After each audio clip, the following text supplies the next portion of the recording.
All right, I wanted to share this lovely thing that my EMDR consultant created, and I think this is such a great way to also share the way I work too. So, this is the EMDR. There's 8 phases, and the first one is history gathering. So, that's to get a little sense of context together, what it can feel like, and what things you've gone through in a way that you're open to sharing that can be helpful to know when we are deeply processing things connected to trauma and what you have experienced. And so with this can look like in session where I just find being able to use imagery to also explore outside of only talking can be so helpful. And so I have these really cool cards, archetype cards, and this is just, you're able to kind of look through these and just find whatever ones resonate with some of kind of your past. And we can start with exploring history from the imagery and intuitive questions. And I have guided a lot of people through this process, and so I also know the things that are really helpful to know for EMDR processing. So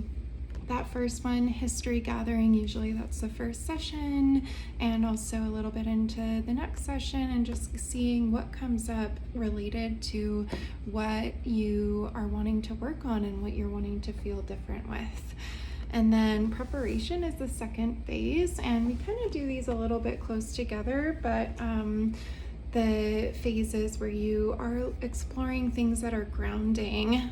So these are things that in session you can use to kind of bring your nervous system down and feel more in the space to connect, where you're not dissociated and you're not totally activated and like really intensely too. So that's really helpful too, and get to the processing where you can actually like have these things of like a peaceful place, and we know we've gone connected with that peaceful place before. So when you're in the midst of something really intense, we have tools. And so that history and the preparation, really helpful. And then 3 is target selection, and we can do that like I'm already keeping a little bit of a sense from what you're sharing in history and what you've shared you want to work on as far as like how you would want to feel different, or what you'd really, the area that you really want to change. So this might look like exploring, let's say right now you're feeling pretty powerless, and so exploring kind of earlier times of feeling powerless in your life.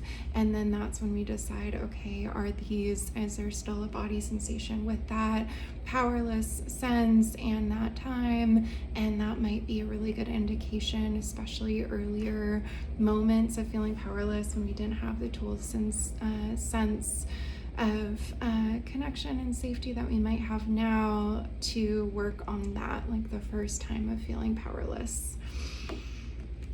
And then processing happens where you're holding these buzzers. They just go back and forth between your 2 hands, and you have total control. We can stop at any time, but that mimics the natural healing process that can take place when we're in the REM sleep. And the way that we understand, we refile information. So that might be an example, like you go to sleep and feeling really overwhelmed, and then when you wake up you feel a little bit better, and that's kind of like, okay, those things that felt more anxious, I feel a little different, so they're not as intense now. And so that's what happens a lot of the time in EMDRs. You're noticing belief, emotion, body sensation, and then where you're feeling that, and then just going with that, noticing without being super verbal too, just noticing where your mind body goes. And this can be really, really powerful work.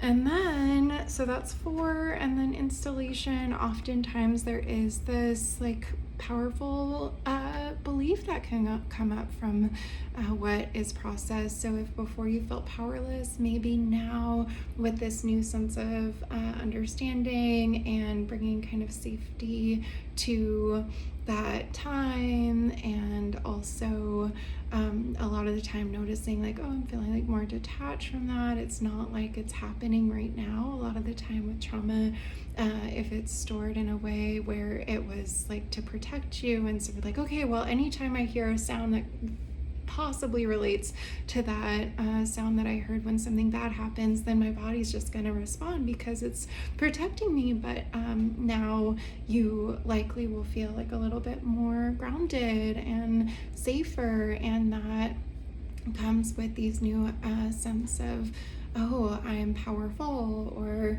I matter, those kind of things. I'm enough. Those things really bringing it into like how we feel now versus how it was stored at the time, and really feeling that in your body.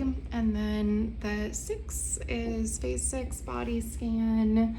And that one is also just noticing like, okay, anywhere when you're noticing that positive belief now, maybe I'm powerful, anywhere in your body that maybe you don't, that's still kind of tense or somehow fuzzy, or feels like there's still something there, and then we still process that too.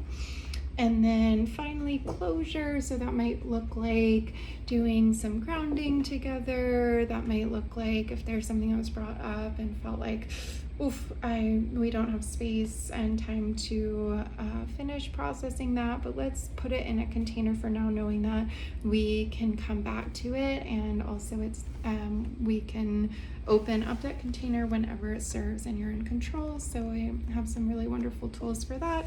And then the re-evaluation, that's the next time that we meet, and we're just checking in. We can do that just asking like how anything that you notice since our last session, any dreams, any new beliefs, anything like that connected.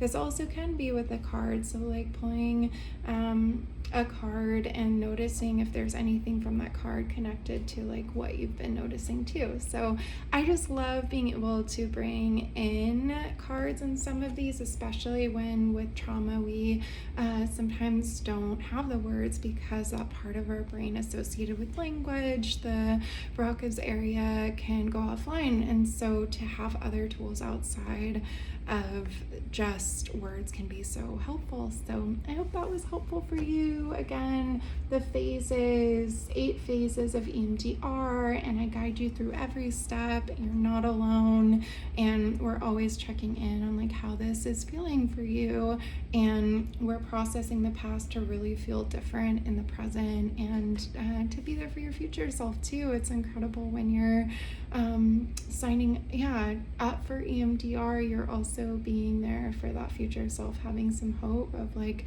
I can imagine something different. So it's huge that you're here, and I hope this was helpful.